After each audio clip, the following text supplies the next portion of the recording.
Hi, my name is Mick Rodgers from Axial Benefits Group.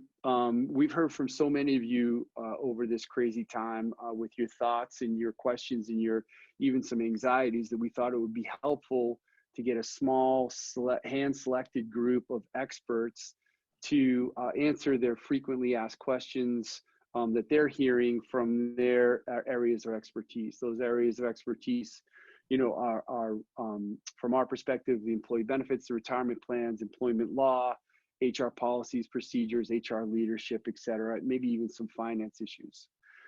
If you're anything like us, our email is being overwhelmed with COVID response.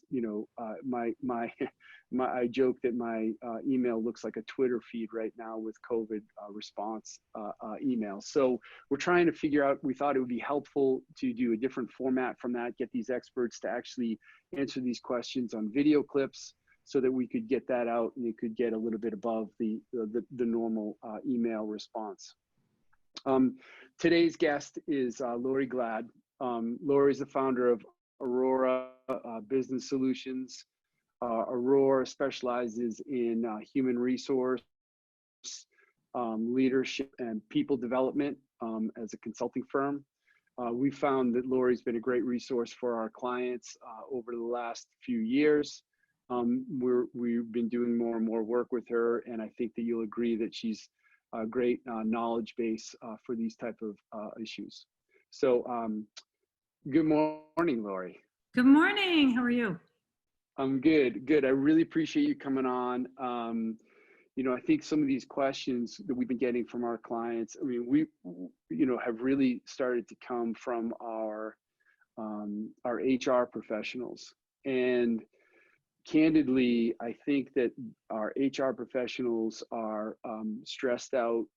They're being overworked. They're deprived of resources in a normal time, never mind this time. So, I hope this is a true statement that we're not going to be in this COVID crisis forever, right? I hope so. That we see the end. I hope that we see somewhat of the end being near, right?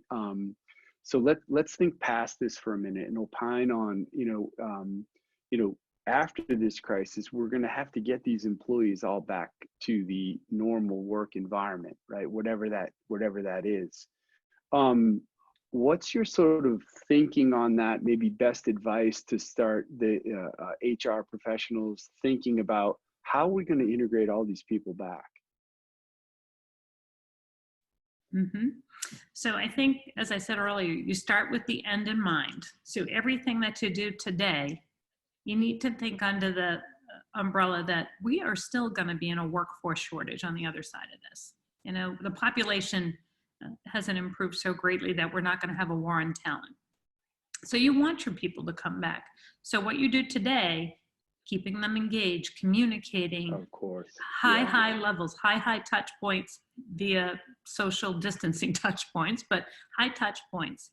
And then as you bring them back, think about those impacts. So you may have a sense of fear, whenever that may be. It could be a month, 2 months, 6 months.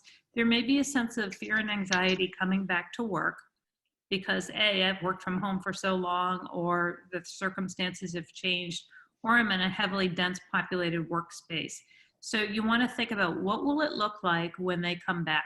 How are you going to address that anxiety and fear of employees who have been gone? And then the other thing is the new human impacts. You can't walk down the street, and if there's somebody clearly on the other side, they're not looking at you. So we've created this, social distancing has created this emotional disconnection between humans.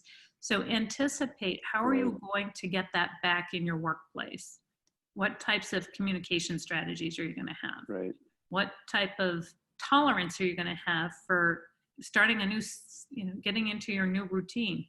If you think that your employees are going to come in turnkey and day one everything's back to normal, I think you'll be disappointed. So I think you have to think that transition ramp up time to get new normal back, and work with your leaders and describing what that culture is going to look like when everybody's back to work, and be mindful and thoughtful and planful how you achieve that through communication, delivery of policy, expectations, your work environment. I have a heightened sense of concern that if you are in one of these work environments that's all open, that might be difficult. So you may want to think about, all right, how are we going to address our workspace if Physical it's not space, conducive? right? And then have some conversations with your employees coming back. The biggest thing that you can do is listen to their concerns. You may not be able to solve them or agree with them, but you can invest the time in listening, and that will help drive your cultural changes that you need to make. Wow, that's great. Great thoughts on that. I think that there's so many intangible, it's not going to be automatic. We're not going to flip the switch and go back to a normal. Who knows what the new normal will be? I think that this crisis will have after effects for years to come on the way that we do business. And I think that that's really important that we have folks like you to sort of be able to tap. And I think that there's a whole nother session around what, folks should be thinking about, specific items to sort of start to look at to get back to work. So I really appreciate your time this morning. We'll make sure that we get your contact information out included so that folks can reach out direct. But I really appreciate your time. And for everyone else, please be safe. It's the #1 priority right now. And keep an eye open for other regular updates from experts like Laurie and maybe Laurie herself as a part of this series. So thank you very much.